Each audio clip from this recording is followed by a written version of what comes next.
ভিডিওর থাম্বনেল থেকেই বুঝতে পারছেন আজকে একটা নতুন রকম রিটায়ারমেন্ট প্ল্যানিং নিয়ে আলোচনা করব।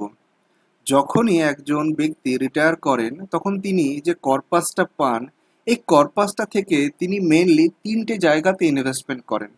প্রথমটা হচ্ছে এসসিএসএস, যেটা সিনিয়র সিটিজেন সেভিং স্কিম। এটা আপনি অবশ্যই করবেন।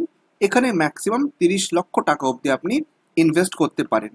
এই এসসিএসএস প্ল্যানে আপনাকে ইয়ারলি ইন্টারেস্ট দেবে 8.20% রেটে। এর ইন্টারেস্টটা কিন্তু পাওয়া যায় কোয়ার্টারলি, মানে প্রতি 3 মাসে আপনি পাচ্ছেন 61,500 টাকা। তো যারা সদ্য সদ্য রিটায়ার করছেন বা করতে চলেছেন, তারা অবশ্যই এসসিএসএস প্ল্যানে আপনি টাকাটা ইনভেস্ট করবেন। এরপরে সাধারণত দেখা যায় যারা রিটায়ার করেছেন তারা একটা ইন্স্যুরেন্স প্রোডাক্ট বাই করে নেন। এইটুকু অবধি কমন। এবার আমি একটা গেম চেঞ্জার প্ল্যান আপনাদের সামনে রাখতে চলেছি। আশা করি আপনারা বুঝতে পারছেন আমি কি বিষয়ে কথা বলবো। হ্যাঁ বন্ধুরা, আমি আজকে কথা বলবো মিউচুয়াল ফান্ডের এসডব্লিউপি অর্থাৎ সিস্টেম্যাটিক উইথড্রয়াল প্ল্যান সম্পর্কে। কি আছে এই প্ল্যানে, অঙ্ক করে হিসেব করে বুঝিয়ে দেব। দেখুন, আমার থাম্বনেলেই বলেছিলাম যে আপনি ইনভেস্ট করবেন 25 লাখ টাকা আর রিটার্ন পাবেন প্রায় 94.5 লাখ টাকা।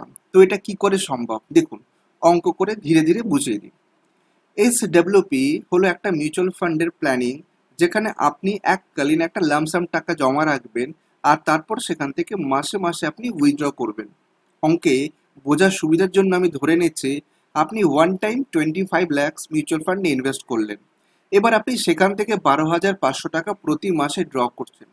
যখন আপনি এসডব্লিউপি প্ল্যানটা করবেন, আপনাকে বলে দিতে হবে যে এই উইথড্রয়িংটা কতদিন আপনি করবেন। তো আমরা ধরে নিচ্ছি আপনি 25 বছর পর্যন্ত উইথড্র করবেন। এবার দেখুন অঙ্কের মজাটা কিরকম। আপনি প্রতি মাসে উইথড্র করছেন 12,500 টাকা। তাহলে 25 বছরে কত টাকা উইথড্র করবেন? সহজ পাটিগণিত, 12,500 ইন্টু 12 মাস ইন্টু 25 বছর। তাহলে হিসেব করে দেখুন আপনি এই 25 বছরে ধীরে ধীরে ধীরে ধীরে উইথড্র করে নিচ্ছেন 37.5 লক্ষ টাকা। আপনি দিয়েছিলেন কত? 25 লাখ, আর তুলে নিলেন কত? প্রায় 37.5 লাখ টাকা। এখানেই শেষ হলো না, ফাইনাল উইথড্রয়াল তখন যদি 8% রেটেও আপনাকে মিউচুয়াল ফান্ড রিটার্ন দেয়, আপনি তখন পেয়ে যাচ্ছেন প্রায় 57 লাখ টাকা। তার মানে আপনি 25 লাখ টাকা ইনভেস্ট করেছিলেন আর 25 বছর ধরে আপনি পেলেন 37.5 লাখ, আর 25 বছরের শেষে আপনি পেয়ে গেলেন 57 লাখ। ওভারঅল আপনি 25 লাখ ইনভেস্ট করে পেয়ে গেলেন প্রায় 94.5 লাখ টাকা। এবার একটু টুইস্ট আনবে এর মধ্যে। ধরুন আপনি আমাকে বললেন যে না, আমি 12,500 টাকা নেব না, এটা একটু কম লাগছে, আমি 15,000 টাকা নেব। ঠিক আছে, আমি সেই রকমই প্ল্যান আপনার জন্য নিয়ে এলাম। আপনি 25 লাখ টাকা জমা দিয়ে প্রতি মাসে 15,000 টাকা তুলে নেবেন। কত দিনের জন্য? একই রকম 25 বছরের জন্য। তাহলে 25 বছরে কত টাকা তুলে নিলেন? সহজ পাটিগণিত, 15,000 into 12 months into 25 years. Calculator নিয়ে বসে দেখুন, আপনি হিসাব করে পাবেন 45 লাখ টাকা। তাহলে 25 লাখ টাকা দিয়ে 45 লাখ টাকা আপনি 25 বছরে তুলে নিলেন। এখানেই শেষ নয়, ঠিক 25 বছর পরে যদি মিউচুয়াল ফান্ড আপনাকে 8% রিটার্ন দেয়, আপনি পেয়ে যাচ্ছেন টার্মিনাল ভ্যালু 34 লাখ রুপিস। তার মানে আপনি ইনভেস্ট করেছিলেন 25 লাখ আর রিটার্ন পেয়ে গেলেন 79 লাখ।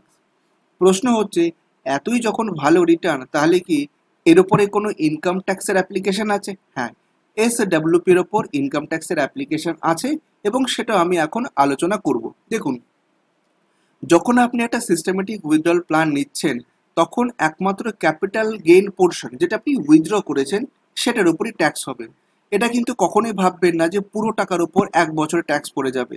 এটা পার্ট বাই পার্ট ট্যাক্স পড়বে। ডিপেন্ড করবে এটা ইকুইটি না ডেপ্ট, কোন মিউচুয়াল ফান্ডে আপনি ইনভেস্ট করেছেন। এবার আরেকটু বিশদে ব্যাপারটা বুঝিয়ে দিন। ধরুন আপনি এসডব্লিউপির জন্য যেই মিউচুয়াল ফান্ডটা সিলেক্ট করেছেন সেটা হচ্ছে ইকুইটি ফান্ড। এবার ইকুইটি ফান্ড কি? ইকুইটি ফান্ড হচ্ছে সেই ফান্ড যেখানে 65%-এর বেশি ইকুইটি এক্সপোজার আছে। এবার দেখুন, আপনি যখন এসডব্লিউপিতে ইনভেস্ট করছেন, আপনি ঠিক পরের মাস থেকে কিন্তু টাকা তোলা শুরু করে দিচ্ছেন।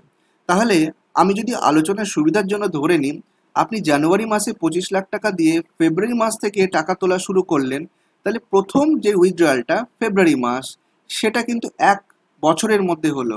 তার মানে এখানে short term capital gain apply হয়ে গেল। তাহলে এই যে আপনি উইথড্রয়ালটা করলেন, এইখানে যে ক্যাপিটাল গেইন সেটা আপনাকে পরের বছর ট্যাক্স হিসেবে দিতে হবে। ঠিক তেমনি ফেব্রুয়ারি মার্চ থেকে শুরু করে আবার জানুয়ারি অবধি, অর্থাৎ এই প্রথম এক বছরটা আপনার শর্ট টার্ম ক্যাপিটাল গেনেই পড়ে যাবে। তারপর থেকে আপনার পড়ে যাবে long term capital gain. Short term capital গেনের রেট 15%, লং টার্ম ক্যাপিটাল গেনের ট্যাক্সের রেট 12.5%। যদিও এখানে আপনি প্রথম লং টার্ম ক্যাপিটাল গেনের 1.25 lakhs এক্সামশন পেয়ে যাবেন।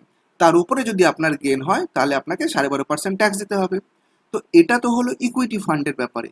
আর ডেপ্ট ফান্ডে যদি আপনি এসডব্লিউপি করেন তাহলে কি হবে? দেখুন, 1 এপ্রিল 2023 এর পর থেকে ডেপ্ট ট্যাক্সেশন একটু চেঞ্জ হয়ে যায়। এখন যে নিয়মটা অ্যাপ্লিকেবল সেটা আমি আপনাদের সঙ্গে আলোচনা করছি। দেখুন, এখানে লং টার্ম বা শর্ট টার্ম বলে কিছু হয় না। যে গেনটা হচ্ছে সেই গেনটা আপনার টোটাল ট্যাক্সেবল ইনকামের সঙ্গে অ্যাড হয়ে যাবে এবং তাতে নর্মাল ইনকাম ট্যাক্সের যে স্ল্যাব রেট সেটাই অ্যাপ্লিকেবল হবে। যেহেতু এখানে ক্যাপিটাল গেন এর আওতায় এটা আসে না, তাই কোনো রকম ইন্ডেক্সেশনের বেনিফিটও এখানে থাকে না। এবার আসি ফাইনাল উইথড্রয়ালের, অর্থাৎ 25 বছর পর আপনি যে টাকাটা পাবেন সেই টাকার উপরে কত টাকা ট্যাক্স দিতে হবে। দেখুন, দ্য ফাইনাল উইথড্রয়াল যেটা আপনি পরিশেষে তুলছেন সেটা কিভাবে ট্রিটমেন্ট হবে? সেটা ট্রিটমেন্ট হবে as redemption of mutual fund, এবং এক্ষেত্রে tax treatment same rule apply হবে যেটা ক্যাপিটাল গেনের ক্ষেত্রে অ্যাপ্লাই হয়। এবার দেখুন, 25 বছর পর ক্যাপিটাল গেনের কি আইন হবে সেটা আমরা এখন থেকে বলতে পারি না, কারণ সেটা সময়ের সঙ্গে সঙ্গে চেঞ্জ হবে। কিন্তু ফান্ডামেন্টালটা সেম থাকবে যে 25 বছর পর যখন আপনি রিডেমশন করে রিডিম টাকাটা পাবেন তখন তার উপরে ক্যাপিটাল গেনের রুলই অ্যাপ্লাই হবে। তো কেমন লাগলো আজকে এই ভিডিওটা কমেন্ট করে অবশ্যই আপনি আমাদের জানাবেন। আর আপনি যদি প্রথমবার আমার চ্যানেলে আসেন অবশ্যই চ্যানেলটা সাবস্ক্রাইব করবেন। আজ এখানেই শেষ করছি, আরেকদিন হাজির হব এইরকমই ইনফরমেটিভ ভিডিও নিয়ে। সবাই ভালো থাকবেন, ধন্যবাদ।